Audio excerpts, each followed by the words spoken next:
Praise the Lord. I was coming back from the grocery store, and they got this 6 to 8 feet distancing, this social distancing that's going on. So I spent about an hour and a half in the grocery store, and I saw a young man I recognized whom I was blessed to teach and to help acquire his GED a few years ago, and I hadn't seen him. I said, "Man, where you been?" He's, "Bro Davis, it's good to see you, man. I messed up." He said, I reoffended. And I said, yeah, I said, recidivism is a major problem when you don't have a diploma or you know, but you have a GED and a pass, and you have to outlive your felonies. The GED is to help you as a springboard, whereas not having a GED or high school diploma can be a gangplank. So I sat down and we was talking, and he masked up, I'm masked up, and I'm so glad he's able to hear and I'm able to speak with these masks on, which is fine. We got to do what we got to do. And he said, "Bro Davis, how did you change?" He said, "You know, you talk about your life with us when you was teaching us and growing up in the project, the hood, the inner city, and having the same problems and social stuff that's going on, social ills." He said, "How did you make it out of the project, man? How did you make it out of the hood?"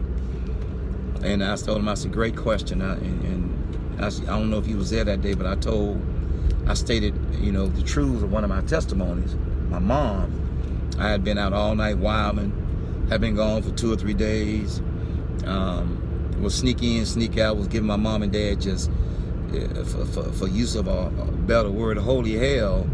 And my mom caught me on one of my sprees, and I was gonna run through the kitchen, change clothes, and go back out the front door, because I didn't want to pass her then go back out, because her and my dad would catch you on the way out with something deep or have something to say to mess you up. And a great aim and you know, to teach you and to talk you out of your foolishness. So I said to him, his name is Lavelle. I said, "Brother Lavelle," as my mother said something to me one time that messed me up so bad. She said, "Are you gonna die this summer, or are you gonna die next summer?" And I said, "Huh? Would you, Ma?" She said, "Are you gonna die this summer, or are you gonna die next summer? Because I got your no good hood report." She said, "All your neighbors, all your friends, mommies and daddies, and even some of your friends' sisters are telling your sisters what you're doing out there in them streets. So I ask you again, are you gonna die this summer or next summer?" He's like, "Wow." He said, "Your mom?" I said, "Yeah." Then she went on to say, "I got you in a full burial insurance." She's that little white man that come out of the house and come out in the project, Mr. Fisher. She said, "I got every last one of y'all, including your daddy, in full burial insurance, because I don't want that weight on me trying to bury you and raise money when you're dead and gone, and I'm still paying on your casket." As I leave this alone. So that same day, Brother Lavelle, I told him, I saw a commercial. It said, "Be all that you can be in the army." And the guy talked about, handsome African-American brother. He said, "We do most before 9 a.m. than most people do all day." And that got me, because I wasn't doing nothing with my life but waiting to go to the grave or the prison or the jail. As I leave this alone. So my mom said to me, "Are you going to die this summer or next summer?" She posed such a profound question. I lost about 30-some friends when the base cocaine epidemic hit in the 80s and 90s in the South and in the inner cities. So I lost about 30-some of my friends to drug use, gang banging, shootouts, shoot one another, the streets, you name it. So that's, brother, do the best you can. Try to outlive your felonies.